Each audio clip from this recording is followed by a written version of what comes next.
Ni Ibro ke gudu sa gudu dan langa-langa haka nan nake fitar mini a gona ya banyar da kai sha'awar ta noma nake. Taka sanni ni tabo idan ka can bala kafar ka sai na rike da damuna idan an ruwa ana kewaye ni kwanto nake. Wuya kwanta gora mai abokan dai a kura Ibro uban da kake ko yau ko gobe ko yanzu ma ka ce mu aikata shi ƙarya yake. Wuya dina wuya da adi wane kare da buzun kure zaki uban dawa in ya zo guri ko ina a gunya tare.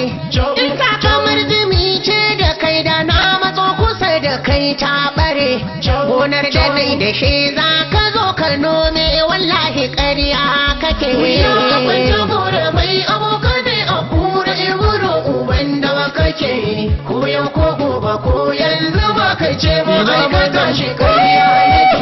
Izimi na duna ne ni na sha gaban maza ni ina mazan suke ko mata ne ku zo ku ganni gani na kar dubun maza na karye dubu tabo ka ganni gani gonar da kai da she a cikin ta nima cikin ta noma nake. Wuya kwanta gora mai abokan dai a kura Ibro uban da kake ko yau ko gobe ko yanzu ba ka ce mu aikata shi ƙarya yake.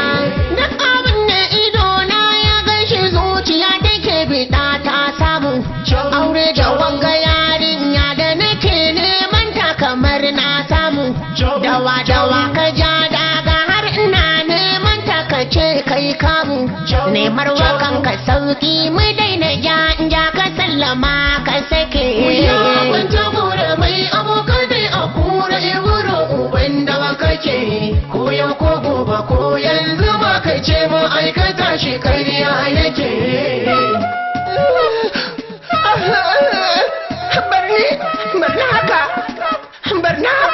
Barna haka kar ka sa ta da yaƙi wajo.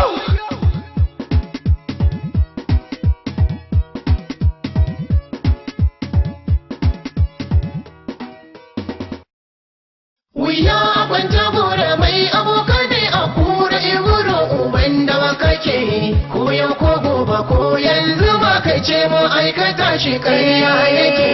Komai wuya da suka tsara ba na barin ta nema nake ko za a ta da yaƙi garin gaba na gudu bare in fake na daura da mara na ja dinga ƙarfi kala na rike sai dai kaɓar da ni kan na bar diyar nan da zuciya ta rike. Wuya kwanta gora mai abokan dai a kura Ibro uban da kake ko yau ko gobe ko yanzu ba ka ce mu aikata shi ƙarya yake. In ka ji jambari to za ka ji hoho ƙarshen ka da na sani domin rami na kura sai 'ya'yan take shiga hakan ka sani kuma ya shiga ya zama nama komai girman sa ko kankani kaga ina zuma tausayin ka ya sa ido hawaye yake. Tausayin ka da ke ji wallahi kai Allah ko wanda tausaya maka kai kai